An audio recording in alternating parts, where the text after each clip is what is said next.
30,000 feet. Given the resistance of Republicans to working with the president on anything, giving him anything of significance, efforts to undo Obamacare, what's going to happen for the next 3.5 years? I mean, can anything of significance happen with this current political setup, or is a successful launch of Obamacare perhaps the best you can do for the rest of his term? Well, I'd say a couple things on that. I think first, I think it is, we live in divided government where it's a polarized time. The Republican Party is at a crossroads in a lot of ways. You know, some of the biggest fights are now not between Democrats and Republicans, but between Republicans and Republicans.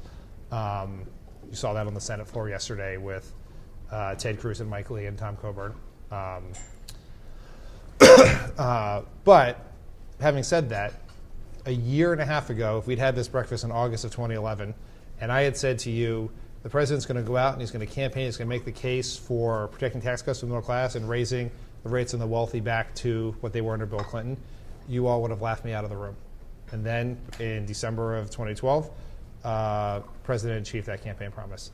If we had sat here at that same time and had this breakfast and I had said the Senate is going to pass a comprehensive immigration reform and Senator McCain is going to be on the bill and it's going to get 69 votes and there's going to be real momentum for comprehensive immigration reform with a path to citizenship, you all would have laughed me out of the room. But so you keep making the case, and the President fortunately has the public behind him on all of these issues. And we've actually been pretty pleased, I think. So I would not rule anything out. I think that there is always, the gridlock of the moment is not predictive of what is going to happen in the future on big issues. We have been pleased that there really has been, as President talked about, a caucus of common sense in the Senate. It's why we were able to get immigration reform out. It's why the president's nominees for positions that no one thought would ever be confirmed, the NLRB, EPA, Tom Perez, the Secretary of Labor, happened a few weeks ago. So there's room for progress. Is it going to be really hard? Yes. Is it going to be messier and noisier than it should be? Yes. So that's just on the legislative side. The legislative side is one important piece, but it's one set of tools the president has to use to move his agenda. And he views this as there are three legs of the stool here. There's the legislative side, which is incredibly important, and big things often require big bipartisan congressional solutions. But it's just that, it gets a ton of attention in this town because it's interesting, politics and theater, et cetera. But it's only a piece. Another piece is executive actions. And as he said in the speech, and as you've seen, he's done two things without Congress in the past couple months here that are major policy initiatives.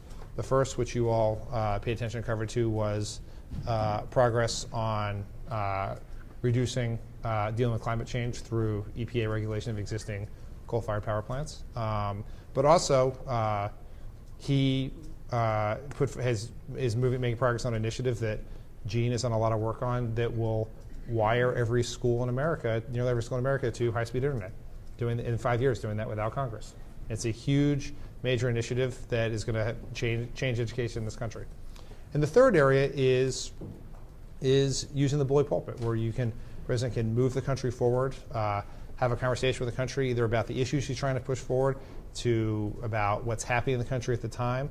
And I think when the president went to the briefing room to talk about the verdict in the Trayvon Martin case a few weeks ago on a Friday, that's an example of a president using the bully pulpit to move the country forward.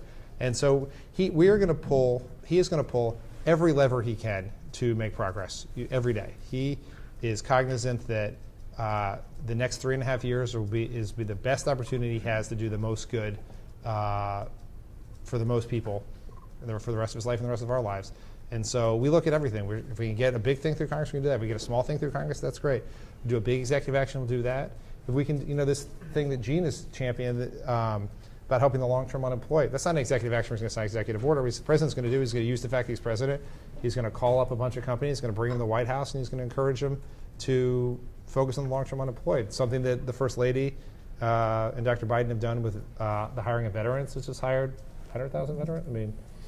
Tens of thousands of veterans. So everything we can do, we're going to do. And at the end of this process, you look back at all the things the president has accomplished. Either major legislative things, major executive actions, managing really difficult problems, and we'll measure that against what the opportunities were. But he will not allow gridlock in Congress to prevent him from trying to help the people who he came in office to help.